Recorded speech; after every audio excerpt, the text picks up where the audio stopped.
Hi guys, welcome to NSB pictures. And guys, अगर आप भी फोटोशॉप में एक्सीलेंस हासिल करना चाहते हैं एंड फोटोशॉप की एडिटिंग रीटचिंग सीखना चाहते हैं, सो ये वीडियो आपके लिए ही है। इनफैक्ट ये पूरी सीरीज आपके लिए है, क्योंकि मैं बहुत सारी वीडियोस लेके आना हूँ फोटोशॉप के ऊपर। हम बिल्कुल बिगिनिंग से स्टार्ट करेंगे एंड एडवांस लेवल तक की एडिटिंग फोटोशॉप में सीखेंगे। सो अगर आप बिगिनर भी हो, आपने फोटोशॉप कभी इंस्टॉल भी नहीं किया अपने पीसी या लैपटॉप में, सो डोंट वरी गाइस, मैं आपको बिल्कुल बिगिनिंग से सिखाऊंगा। एंड अगर आप पहले ही फोटोशॉप चलाते हैं, आप सोच रहे हैं बिगिनर वीडियोस मेरे किस काम की, तो तब भी आप इन वीडियोस को देखिए, क्योंकि इसमें कुछ ऐसी चीजें मैं आपको बताऊंगा जो आपको शायद से नहीं पता होगा। एंड कुछ ऐसी फोटोशॉप की प्रो वर्क फ्लो टिप्स आपको बताऊंगा, जिससे कि आपका बहुत सारा टाइम सेव होगा एंड काफी प्रो एडिटिंग आप कर पाएंगे। सो ये वाला वीडियो फर्स्ट एपिसोड है इस सीरीज का एंड इसके काफी सारे एपिसोड अभी आने वाले हैं। सो आप इस चैनल को सब्सक्राइब कर दीजिए एंड इस वाली प्लेलिस्ट को आप सेव कर लीजिए, ताकि आपको सारी वीडियोस मिलती रहे। एंड चैनल पे बेल आइकन जरूर दबा दीजिए, ताकि मैं आपको जो भी वीडियो डालूं उसका नोटिफिकेशन मिलता जाए। सो बहुत ही कमाल की वीडियो होने वाली है, जल्दी से आप इस वीडियो को लाइक कर दीजिए। And without wasting any more time guys, let's get started. I know इस वीडियो को इंस्टॉल करने से पहले आपके माइंड में यही आ रहा होगा कि मेरे पास तो फोटोशॉप इंस्टॉल ही नहीं है एंड हमें तो पता नहीं है फोटोशॉप डाउनलोड कैसे करते हैं। सो फोटोशॉप डाउनलोड करने के दो तरीके हैं। सबसे पहली चीज़, अगर आप एडोबी से बाय करते हैं फोटोशॉप, तो वहाँ पे आपको इस प्राइस में एडोबी का फोटोशॉप मिल जाता है, जिसको आप इंस्टॉल कीजिए एंड आपको मेंबरशिप मिलती है पूरी। सो काफ़ी कमाल की चीज़ है अगर आप ये बाय कर पाओ। एंड इस पूरी सीरीज में मैं फोटोशॉप का वर्जन जो यूज़ कर रहा हूँ वो है एडोबी फोटोशॉप CC 2020। एंड आप चाहो तो 2019 या 2017 भी इंस्टॉल कर सकते हैं, अगर आपके पीसी में ज़्यादा स्टोरेज या थोड़ा ज़्यादा हैवी पीसी आपका नहीं है। सो आपका वो वाला वर्जन भी सही काम करेगा। बाकी अगर आप फोटोशॉप CC का कोई भी वर्जन यूज़ करें तो मोस्टली सेम ही रहता है, सारी चीज़ें आपको सेम ही मिलेगी। दो चार एक्स्ट्रा फीचर्स होते हैं, लेकिन इंटरफेस आपको सबका सेम ही मिलेगा। ओके गाइस, तो स्टार्ट करते हैं अपने फोटोशॉप से। तो सिंपली मैं डबल क्लिक करूँगा अपने फोटोशॉप के आइकन पे एंड यहाँ पे हमारा फोटोशॉप ये ओपन हो रहा है। ओके गाइस, तो जैसे आप फोटोशॉप को ओपन करेंगे आपके सामने कुछ इस टाइप का इंटरफेस खुलता है। एंड यहाँ पे आपको दो ऑप्शन मिलते हैं, एक तो क्रिएट न्यू का, जहाँ से आप न्यू आर्टबोर्ड क्रिएट कर सकते हैं एंड न्यू कोई भी कैनवस क्रिएट कर सकते हैं। इसके अंदर आपको काफी सारे टेम्पलेट्स मिलते हैं। तो फोटो से रिलेटेड ये देखिए, ये कुछ साइजेस दिए हैं इसमें एंड नीचे कुछ टेम्पलेट्स भी हैं जिनको कि आप यूज़ कर सकते हैं अपनी फोटोज़ में। उसके बाद यहाँ पे प्रिंट से रिलेटेड, अगर आप कुछ मीडिया प्रिंट करना चाहते हैं उससे रिलेटेड आपको सारा साइज़ वगैरह दिया हुआ है। इसके बाद आर्ट एंड इलस्ट्रेशन, वेबसाइट के लिए अगर आप कुछ करना चाहते हैं वो, एंड मोबाइल स्क्रीन के लिए अगर आप कुछ आर्ट वर्क बनाना चाहते हैं या फिर आप कुछ ऐप का डेवलपमेंट करना चाहते हैं उस चीज़ के लिए। एंड उसके बाद फिल्म एंड वीडियो, जैसे आप वीडियोस के लिए कुछ थंबनेल वगैरह बनाना चाहते हो तो इसके अंदर आप ये सिंपली प्रीसेट्स को यूज़ कर सकते हैं। बट अगर आपको जस्ट अपनी फोटोज़ को एडिट करना है तो आपको ये सब चीज़ें करने की जरूरत नहीं है। इसको क्लोज करेंगे एंड ओपन में जाके अपनी फोटो को हम ओपन कर लेंगे। सो फॉर नाउ मैं अपने डेस्कटॉप से एक फ़ोटो को सिलेक्ट कर लेता हूँ एंड ये फोटो हमारे यहाँ पे डबल क्लिक करने पे ओपन हो जाएगी। अब फोटो को ओपन करने के और भी बहुत सारे तरीके हैं। आप चाहो तो यहाँ से फाइल में जाके ओपन में जाके अपनी फोटो को चूज़ कर सकते हैं, या उसके अलावा आप सिंपली ड्रैग एंड ड्रॉप कर सकते हैं। जैसे ये मेरी फोटो है, इसको मैं जस्ट यहाँ पे ड्रैग करूँगा एंड ये फोटोशॉप के ऊपर आ जाएगी।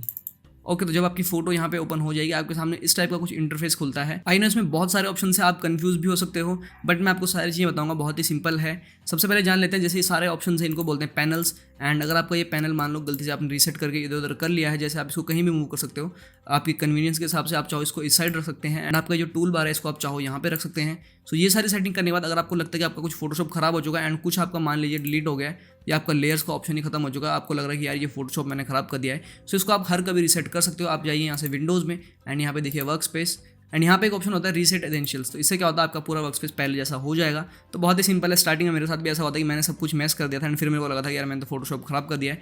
तो ये चीज़ काफ़ी लाइफ सेवर, आप यहाँ से इसको रीसेट कर सकते हैं। तो सबसे पहली चीज़ यहाँ पे आपको बताऊंगा लेयर्स के बारे में। तो यहाँ पे देखिए लेयर्स का एक ऑप्शन होता है, लेयर का टैब है एंड यहाँ पे जो भी चीज़ आप इंपोर्ट करते हो वो आपको लेयर बेस्ड यहाँ पे दिख जाती है एंड उसकी अलग एक लेयर बन जाती है। अभी ये फोटो हमने यहाँ पे लिया है एंड इसका लेयर देखिए बैकग्राउंड नाम है इसका एंड ये लॉक हो रखी है। तो अभी हम इसमें कुछ भी ज़्यादा चेंजेस नहीं कर सकते हैं क्योंकि ये लेयर लॉक्ड है। तो इसको अनलॉक करने के लिए इस पर जस्ट टैप करना है एंड ये देखिए ये लेयर हमारी अनलॉक हो चुकी है। अब हम इसको कहीं भी मूव कर सकते हैं एंड ट्रांसफॉर्म भी कर सकते हैं, रोटेट भी कर सकते हैं। तो मैं इसको रीसेट कर लेता हूँ पहले जैसा। ओके, तो स्टार्ट करते हैं लेफ्ट साइड से। यहाँ पे देखिए एक बहुत बड़ी सी लाइन है टूल्स की एंड ये सारे टूल्स हैं फोटोशॉप के। इसके ऊपर एक छोटा सा ऑप्शन है देखिए ये, इससे आप टॉगल करके इसको सिंगल या डबल व्यू में देख सकते हैं। सो मैं इसको नॉर्मली सिंगल व्यू में रखता हूँ। तो सबसे पहला टूल है हमारा यहाँ पे ये मूव टूल एंड अगर आप फोटोशॉप के किसी भी टूल के ऊपर थोड़ी देर तक ऐसे होवर करके रखते हो तो आपके सामने उसकी यूजेज भी दिखा देगा, जो कि काफ़ी सही चीज़ है। एंड इसी को अगर आप थोड़ी देर प्रेस करके रखोगे, इसके अंदर एक दूसरा टूल है आर्टबोर्ड टूल एंड ये अगर आप आर्टबोर्ड्स वगैरह बनाते हो उसके काम आएगा, जो ग्राफिक्स वगैरह काम करते हैं। फोटो में इसका ज़्यादा यूज़ नहीं है तो हम इसको मूव टूल पर ही रख लेते हैं। मैं आपको बता दूं इसके अंदर जो भी 2-3 ऑप्शन खुल रहे हैं ये इसको थोड़ी देर तक प्रेस करने के बाद खुलते हैं। सो उसके बाद आप इसको प्रेस करके ही ऐसे मूव कर सकते हो एंड बाद में इसको छोड़ सकते हो। तो ये है हमारा मूव टूल। इसकी मदद से आप किसी भी चीज़ को कहीं भी मूव कर सकते हो एंड इसके एजेस को पकड़ के आप छोटा बड़ा कर सकते हो या रोटेट भी कर सकते हो। किसी भी लेयर को मूव करने के लिए मूव टूल काफ़ी काम आता है। अगर आप किसी भी चीज़ को मूव कर रहे हो तो आप मूव टूल का यूज़ करोगे। इसके नीचे आते हैं हमारे सिलेक्शन वाले टूल। जैसे ये देखिए ये हमारा रेक्टेंगल सिलेक्शन है। अगर आप कहीं पे भी रेक्टेंगल ड्रॉ करेंगे तो आपको ये सिलेक्ट कर देगा इस पार्ट को एंड जो भी आप काम करना चाहेंगे इस रेक्टेंगल के अंदर अंदर होगा।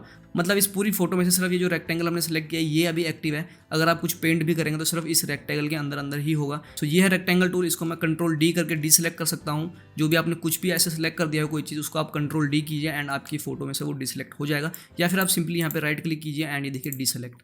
तो ये सिंपल है। इसके अंदर आपको और भी बहुत सारे ऑप्शन है, जैसे ये एक्लिप्स वाला टूल है जिससे कि आप राउंड ऐसे सर्कल टाइप सेलेक्ट कर सकते हैं। इसके अलावा इसमें कुछ और भी ऑप्शन है, जैसे सिंगल रो मार्क्यू टूल, जिससे कि आप सिंगल रो में ऐसे सेलेक्ट कर सकते हो। तो अगर आप किसी लाइन को जस्ट सेलेक्ट कर रहे हो तो ये काम आ सकता है, इसको कंट्रोल डी करते हैं। एंड एक और है इसके अंदर सिंगल कॉलम, अगर किसी कॉलम को आप सेलेक्ट करना चाहते हो तो आप सिंपली इस कॉलम को ऐसे सेलेक्ट कर सकते हो। ये भी हमारे किसी काम का नहीं है। इसके बाद आता है हमारा लासो सिलेक्शन टूल। इससे क्या होता है कि आप किसी भी चीज़ को ऐसे मैनुअली पेंट करके सिलेक्ट कर सकते हो, जैसे मैं ये कर रहा हूँ। सो आप अगर किसी भी चीज़ को रिमूव या सेलेक्ट करना चाहते हो तो आप ऐसे कर सकते हैं। तो ये हमारा सिलेक्शन बन चुका है। अब हम इसमें कुछ भी चेंजेस कर सकते हैं, कुछ भी अपना एडिट कर सकते हैं, रिमूव कर सकते हैं। सो मैं इसको कंट्रोल डी करके डीसेलेक्ट कर लेता हूँ। इसी के अंदर 2-3 ऑप्शन और है, जैसे पॉलीगन लासो टूल। इसमें क्या होता है कि आप ऐसे एजेस बना के इनको जोड़ सकते हो एंड कहीं भी जो भी सिलेक्शन आपको करना है वो आप लाइन बेस्ड ऐसे कर सकते हो। सो ये देखिए ये हमारा ऐसे सिलेक्शन बन जाएगा। इसके अंदर आप कुछ भी आप कर सकते हो। इसको भी हम डीसेलेक्ट करते हैं एंड देखते हैं और क्या ऑप्शंस हैं। इसके अंदर एक लास्ट ऑप्शन है मैग्नेटिक लासो टूल एंड ये काफ़ी कमाल की चीज़ है। ये मैग्नेटिक तरीके से आपके एजेस को डिटेक्ट कर लेता है। जैसे देखिए मैं अगर अपनी जैकेट को सिलेक्ट करूँ तो मैं एक पॉइंट पे ऐसे पॉइंट बनाऊंगा एंड देखिए ये मैग्नेटिकली हमारी पूरी एजेस को ऐसे सिलेक्ट कर रहा है। सो मुझे कुछ नहीं करना, जस्ट इसके ऊपर होवर करना है एंड ये काफ़ी सही काम कर लेता है। सो अगर आप किसी चीज़ को ऐसे क्विकली सिलेक्ट करना चाहो तो आप मैग्नेटिक लासो टूल का यूज़ कर सकते हैं। सो बहुत ही सिंपल है, इसका भी आप यूज़ कर सकते हैं एंड इसको लास्ट में ऐसे इसके पॉइंट आप जोड़ दें तो ये पूरा सिलेक्शन आपका बन जाएगा। जैसे ये देखिए सिलेक्शन हमारा बन चुका है। इसको भी मैं डीसेलेक्ट कर देता हूँ क्योंकि हमने अभी सिलेक्शन नहीं बनाना है। इसके बाद देखते हैं आगे क्या क्या ऑप्शन है। तो आगे चलते हैं एंड इसके अंदर 3 और ऑप्शन है जो कि सिलेक्शन के ही हैं एंड ये काफ़ी कमाल के ऑप्शन हैं। पहला ऑप्शन है ऑब्जेक्ट सिलेक्शन एंड इसकी मदद से आप क्या कर सकते हो, अगर कहीं भी आपका सब्जेक्ट आप जस्ट उसके अराउंड एक ऐसे रेक्टेंगल ड्रॉ कीजिए एंड ये ऑटोमेटिकली उसको डिटेक्ट कर लेगा। देखिए इसने ऑटोमेटिकली सिलेक्ट कर लिया है। सो बहुत ही ईजी टूल है सिलेक्शन के लिए। सो इसको मैं डीसेलेक्ट करता हूँ एंड नेक्स्ट टूल देखते हैं। नेक्स्ट है हमारा क्विक सिलेक्शन टूल एंड ये one of the most favourite tool है मेरा। इसकी मदद से मैं सारी फोटोज़ को अपना सिलेक्शन करता हूँ। तो देखिए इससे आप क्या कर सकते हैं कि आपको जस्ट अपना लेफ्ट बटन प्रेस करना है माउस का एंड उसको ऐसे ड्रैग करते रहें तो ऑटोमेटिकली ये सिलेक्शन बना देगा। जो भी चीज़ें इसको लगेगी कि सब्जेक्ट है ये उसको ऑटोमेटिकली सिलेक्ट कर देगा। सो काफ़ी परफेक्ट काम करता है ये। तो ऑटोमेटिक सिलेक्शन ये बहुत अच्छे से कर लेता है। सो अभी के लिए इसको डीसेलेक्ट करते हैं एंड देखते हैं और ऑप्शंस क्या हैं। इसके अलावा एक दूसरा ऑप्शन है मैजिक वॉन्ड टूल। इसकी मदद से आप अपनी फोटो को जस्ट 1 क्लिक में सेलेक्ट कर सकते हो। जैसे देखिए मैं इस पर जस्ट ऐसे टैप करूँगा एंड ये मैजिकली सेलेक्ट कर देगा जो भी चीज़ें इसको कॉन्ट्रास्ट या कलर्स के बेस पे सही लगेगी। सो देखिए रेड जैकेट है तो रेड को ही अपने आप सेलेक्ट कर रहा है। सो ये टूल कभी कभी काम आता है अगर आपको बिल्कुल वाइट बैकग्राउंड में से कुछ चीज़ को हटाना है।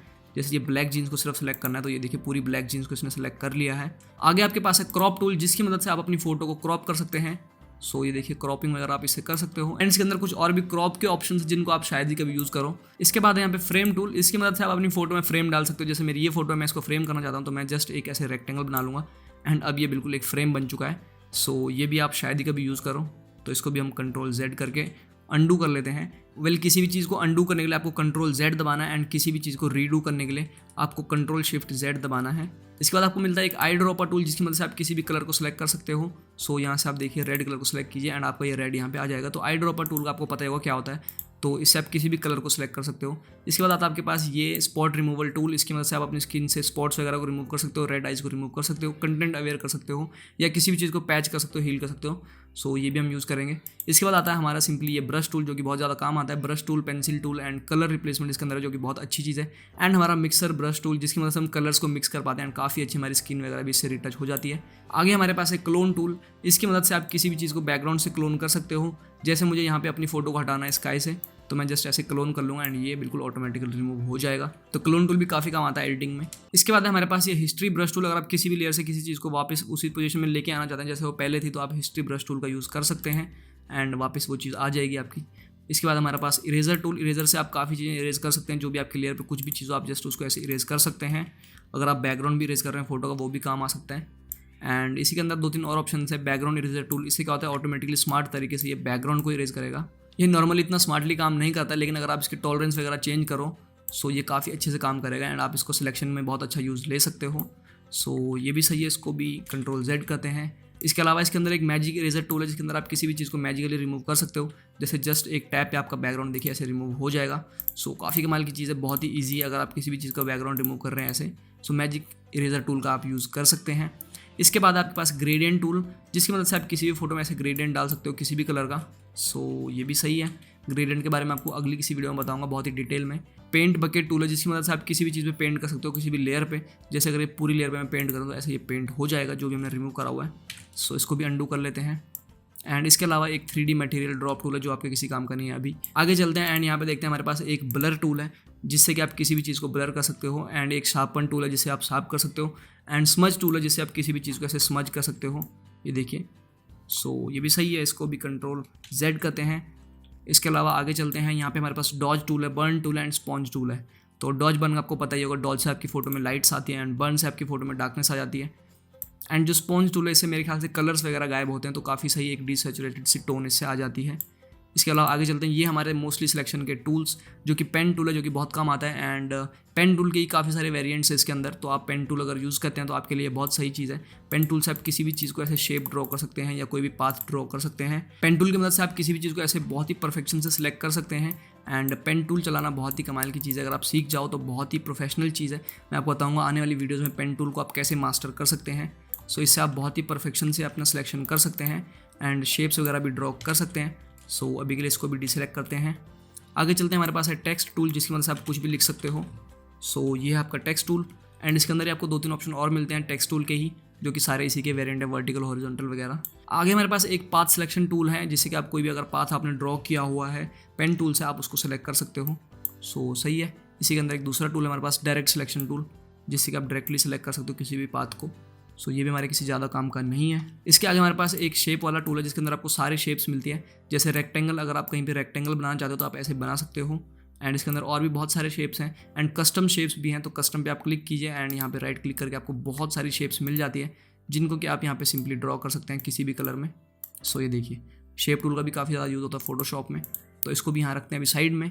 आगे हमारे पास हैंड टूल है एंड इसकी मदद से आप अपने कैनवस को कहीं पे भी ऐसे हिला सकते हो एंड जो भी आपको मूवमेंट करनी हो वो कर सकते हो। ये हमारा जूम टूल, जिसकी मदद से आप अपने कैनवस को जूम कर सकते हो एंड फोटो को ऐसे जूम वगैरह कर सकते हो। इसके लिए आपको अपने माउस का लेफ्ट बटन प्रेस करके रखना है एंड ऐसे जूम आउट जूम इन करना है। सो ये हो जाएगा, ये है जूम टूल। इसके बाद यहाँ पे नीचे हमारे पास 2 कलर्स दिख रहे हैं, तो ये है फोरग्राउंड कलर एंड इसके नीचे है बैकग्राउंड कलर। ये बेसिकली आप ऐसा समझ लीजिए, अगर आप कोई पेंटिंग करें तो आपके पास 2 पेंसिल्स हैं। फोरग्राउंड कलर वो कलर है जो आप अभी यूज़ कर रहे हैं एक्जैक्टली कुछ भी बनाने के लिए, एंड बैकग्राउंड कलर वो कलर जो आप सेकेंडरी यूज़ कर रहे हैं एंड उसको आप स्वैप कर सकते हैं कभी भी। यहाँ पे देखिए एक छोटा सा टूल है, इसकी मदद से आप बैकग्राउंड एंड फोरग्राउंड को दोनों को स्विच कर सकते हैं। सो आप दोनों में से कोई भी पेंसिल अपने हाथ में कभी भी पकड़ सकते हैं, इसको आप ऐसे समझ लीजिए। ओके, अब आते हैं राइट साइड में। राइट साइड में आपके पास देखिए कलर्स का एक पैनल है जो कि ज़्यादा किसी काम आपके नहीं आएगा। क्लियरली बता दूं, स्विचेस का पैनल है जिसके अंदर आपको सारे कलर पैलेट्स मिल जाते हैं। एंड ग्रेडियंट्स है, अगर आप ग्रेडियंट बनाओ यहाँ से तो यहाँ से आप कलर स्कीम पहले पिक कर सकते हैं एंड सेम ग्रेडियंट यहाँ पे बना सकते हैं। उसके बाद पैटर्न्स हैं कुछ ग्रास वगैरह के, ट्रीज़ के, जो कि आप अपनी मैनिपुलेशन में कभी यूज़ कर सकते हो। इसके नीचे है प्रॉपर्टीज़, जो भी आप लेयर अभी सेलेक्ट करके रखे हो उसकी आपकी सारी प्रॉपर्टीज़ यहाँ पे दिखा देगा। जैसे कि ये एक शेप लेयर है तो इसकी सारी प्रॉपर्टीज़ यहाँ पे दिख रही है एंड आप चाहो तो इसमें कुछ भी चेंजेस कर सकते हो। जैसे आप इसका फीदर बढ़ा सकते हो या आप इसकी डेंसिटी भी कम कर सकते हो। इसी के साइड में आपको मिलता है एडजस्टमेंट का ऑप्शन, जो कि सारी एडजस्टमेंट लेयर्स आप यहाँ से बना सकते हो एंड जो भी चेंजेस आप अपनी फोटो में करना चाहो कलर से रिलेटेड वो सारी सेटिंग्स आप यहाँ से चेंज कर सकते हो एंड आपकी फोटो को कोई भी लॉस नहीं होगा, क्योंकि जो भी आप एडजस्टमेंट करोगे वो एक न्यू लेयर पे होगा एंड उससे आपकी मेन फोटो को कोई भी इफेक्ट नहीं होगा, तो आप उसको कभी भी ऑन ऑफ कर सकते हैं। तो बहुत ही अच्छा तरीका है, ये भी आपको बताऊंगा आने वाली वीडियोज़ में। इसके नीचे है आपका लेयर्स का ऑप्शन एंड यहाँ पे आपकी सारी लेयर्स दिखती है, तो यहाँ पे आप इसका ब्लेंडिंग मोड वगैरह भी चेंज कर सकते हो एंड इसके साथ यहाँ पे आप इसकी ओपेसिटी कम ज़्यादा कर सकते हो, आप इसका फिल कम ज़्यादा कर सकते हो एंड अपनी लेयर को लॉक कर सकते हो, वापस से अनलॉक भी कर सकते हो, आप चाहो रोटेट कर सकते हो एंड ये देखिए ऑन ऑफ भी कर सकते हो। सो ये जो स्विच आपको यहाँ पे दिख रहा है आई का, इससे आप ऑन ऑफ कर सकते हैं। इसी के साइड में मिलता है आपको चैनल्स का ऑप्शन, जिसके अंदर आपको सारे चैनल्स मिलते हैं। RGB का एक स्पेशल चैनल मिलता है एंड हर चैनल आपको सेपरेट लेयर पे मिलता है, रेड ग्रीन ब्लू, तो यहाँ से आप एडवांस एडिटिंग कर सकते हो, ये आपको कभी बाद में बताऊंगा। इसके अलावा यहाँ पे एक पाथ का ऑप्शन है जो कि आप कभी यूज़ करोगे अगर आप कुछ शेप्स वगैरह बनाते हो, ग्राफिक्स वगैरह यूज़ करते हो, सो ये हमारे किसी यूज़ का नहीं है। इसके अलावा आपको कुछ और ऑप्शन मिलते हैं नीचे, जैसे FX का एक ऑप्शन है, इसकी मदद से आपने जो लेयर को सेलेक्ट किया हुआ है उस पर आप कुछ भी ये सारे इफेक्ट डाल सकते हो, जैसे drop, shadow, outer glow, inner glow and ये सारी चीज़ें आप कर सकते हो, स्ट्रोक डाल सकते हो। इसके बाद यहाँ पे ये मास्क का ऑप्शन है, इस पर आप क्लिक करेंगे तो आप यहाँ पे मास्क बना सकते हैं एंड मास्क काफ़ी कमाल की चीज़ है, आपको अगली वीडियो में बताऊंगा मास्क का क्या यूज़ होता है सिलेक्शन में। सो ये मास्क बनाने के लिए है। आगे आपके पास ये एडजस्टमेंट लेयर के सारे ऑप्शन है जो भी आप यहाँ से डाल सकते हो, ये सारी चीज़ें आपको यहाँ से भी मिलती है। बाकी आप सॉलिड कलर या ग्रेडियंट वगैरह भी यहाँ से ले सकते हो न्यू लेयर पे। एंड इसके बाद चलते हैं आगे आप किसी भी 2-3 लेयर को पकड़ के ऐसे फोल्डर के अंदर डाल सकते हो, ग्रुप कर सकते हो।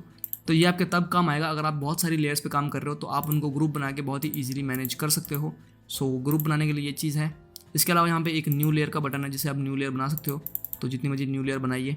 एंड फाइनली यहाँ पे एक डिलीट का ऑप्शन है जिससे आप लेयर को डिलीट कर सकते हो।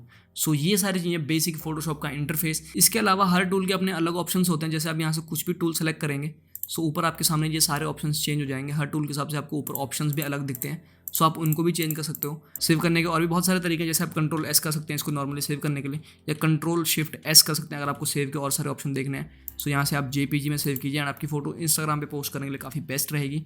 या फिर आप कंट्रोल अल्ट एस दबा के सेव इसको कर सकते हैं। इसके अंदर और भी आपको बहुत सारे ऑप्शंस मिलते हैं। ऑप्शंस बहुत सारे हैं फोटोशॉप के अंदर, सारी चीज़ें हम जानेंगे डिटेल में। तो अभी के लिए इस वीडियो में इतना ही। आई होप आपको सारी चीज़ें समझ आ चुकी हैं एंड मैंने आपको बिल्कुल बेसिक से सारी चीज़ें समझाई है। अगली बार आप जब फोटोशॉप ओपन करोगे आपको बिल्कुल डर नहीं लगेगा कि यार ये क्या क्या ऑप्शन है इसके अंदर है। मैंने आपको सारी चीज़ें समझाने की कोशिश की है। तो ये था हमारा बेसिक फोटोशॉप कोर्स का फर्स्ट एपिसोड। आई होप आपको सारा कुछ इजीली समझ आ चुका होगा। अगर आपके कुछ भी सजेशन हो, आपको कुछ भी कमी लग रही हो, तो आप मुझे कमेंट करके जरूर बताइए। मैं वो जरूर से इंप्रूव करूँगा अपने नेक्स्ट एपिसोड्स में। एंड अगर आपको ये वीडियो अच्छा लगा तो आप इस वीडियो को लाइक जरूर से कर दें, और अगर आप चैनल पर नए हैं तो सब्सक्राइब जरूर कर दें ताकि आपको आने वाली फ्यूचर वीडियो सारी मिल जाए। तो मैं मिलता हूँ आपसे अगली किसी वीडियो में, तब तक के लिए गुड बाय।